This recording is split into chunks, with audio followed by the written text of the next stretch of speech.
Boa noite, galera. Eu quero fazer um vídeo rápido aqui, sabe? Eu tô confuso com o plano de Deus para minha vida. Eu quero fazer uma live bem rápida, só para que você saiba como tirar esse peso, essa pressão, sabe? Esse medo de errar no plano de Deus. Então fica até o final para que você possa entender melhor, sabe? O que você precisa, na verdade, é tomar uma decisão. E às vezes essa decisão é uma decisão importante.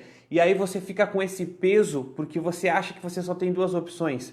Sabe, você fica se perguntando qual é a escolha certa. E aí, como você não sabe qual é a escolha certa, você acaba paralisando. E daí você começa a ficar ansioso porque você não quer errar a vontade de Deus para sua vida. Então você fica lutando com seus pensamentos, achando que vai estragar tudo, achando que vai perder aquilo que Deus está levando você a fazer. E a verdade é que todos nós já estivemos nesse ponto. Eu muitas vezes me sinto assim. Né? Parece que é algo insuportável, eu fico ansioso, você na verdade fica imobilizado, não consegue às vezes nem caminhar.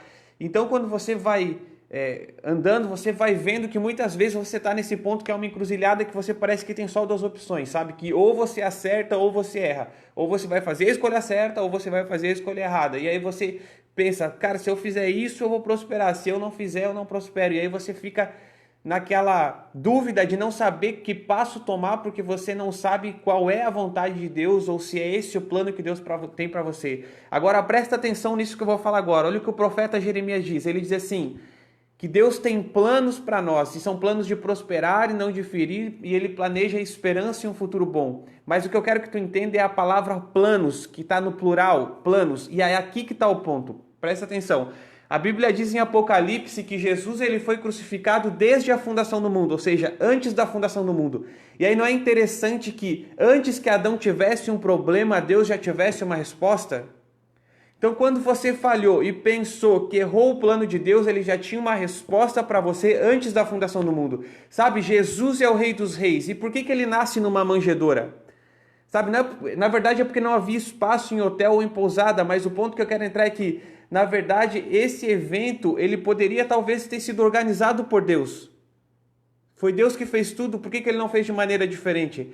Sabe, então às vezes nós pensamos que se Deus chamou para fazer algo, que tudo tem que acontecer sem problemas, e só que isso nem sempre é verdade, porque um plano perfeito e uma navegação suave não é um indicador de que a vontade de Deus está acontecendo. Sabe, Deus tem um propósito para nossas vidas e não um plano singular. Ele tem muitos planos que nos levam a um propósito. Então quando Jeremias ele fala essa palavra planos, essa palavra planos no hebraico ela é propósito, ela é destino, ela é invenção, ela é desígnio.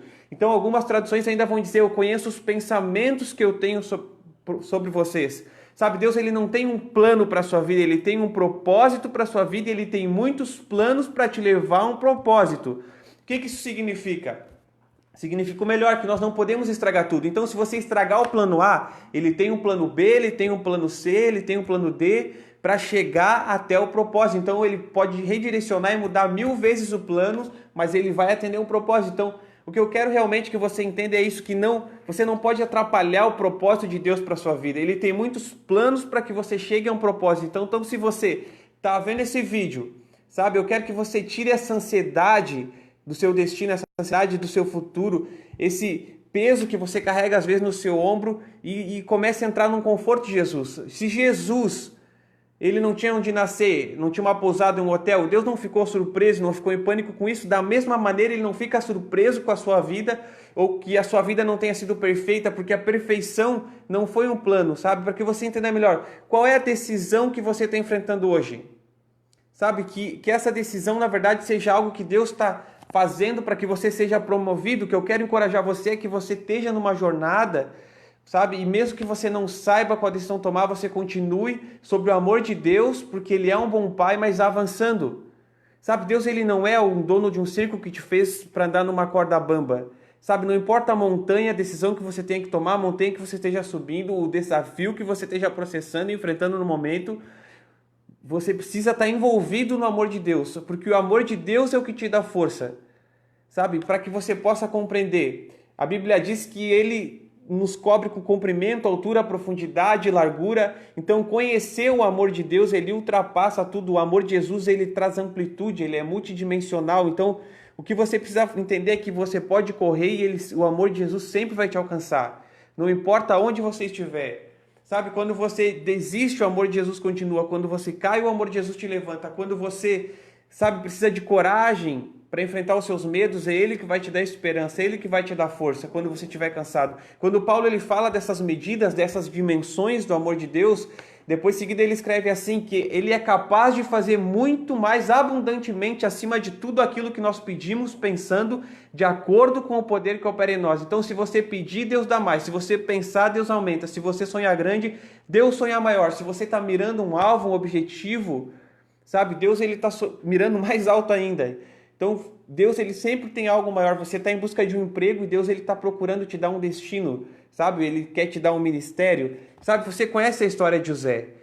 E talvez você esteja passando por uma fase ruim. Sabe, José foi traído, foi injustiçado, mas o importante é que, independente daquilo, as promessas de Deus se cumpriram. E as promessas de Deus vão se cumprir na tua vida. Sabe, eu não sei se o plano está correto. Não é o plano, é o propósito. E nem sempre significa que, porque você está passando por uma fase difícil, você não está vivendo aquilo que está te levando para o propósito. E é isso que você precisa entender. Porque às vezes você acha que porque você está passando por uma fase difícil, você não está cumprindo a vontade de Deus ou o plano de Deus não vai se cumprir na sua vida. E não é assim que funciona. Sabe, eu quero que de alguma maneira, se esse vídeo, se essa palavra falou contigo, eu quero que tu deixe teu comentário, que você me ajude aí, deixa um curtir, compartilha. Se você puder me ajudar, eu fico muito agradecido. E eu desejo para você um ótimo domingo. Eu oro para que você não caminhe em ansiedade, não caminhe em medo, não caminhe em angústia, não caminhe sob pressão para saber se você está cumprindo ou não a vontade de Deus, mas caminhe entendendo que você é envolvido pelo amor de Deus e que Ele vai, independente da fase que você está passando, cumprir os propósitos e os sonhos que Ele tem para a sua vida. Deus abençoe você.